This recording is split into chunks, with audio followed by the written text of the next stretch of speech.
પ્રશંસનીય છે. તેમજ આંગણવાડી બહેનોનું પણ કામ ખૂબ જ સારું છે.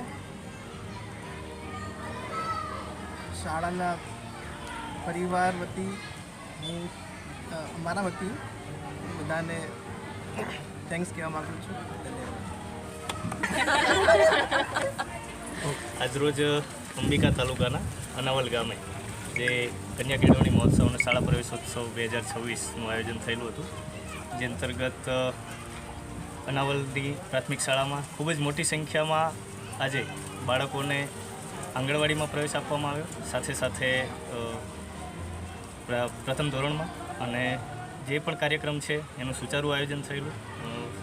મુખ્ય મહેમાન તરીકે ઉપસચિવ શ્રી અર્બન ડેવલપમેન્ટમાંથી સતીશ પટેલ સાહેબ તેમજ તમામ શાળાઓના આચાર્યશ્રીઓ સાથે મોટી સંખ્યામાં ગામ લોકો અને તાલુકા પંચાયતના સદસ્યશ્રીઓ, ગામના સરપંચ, તલાટી, તમામ જે કહેવાય કે વહીવટી વિભાગની તમામ પાંખ છે એ હાજર રહી અને જે નાના નાના ભૂલકાઓ છે એને શાળા અને આંગણવાડીમાં પ્રવેશ આજે આપ્યો હતો. જય હિન્દ, જય ભારત.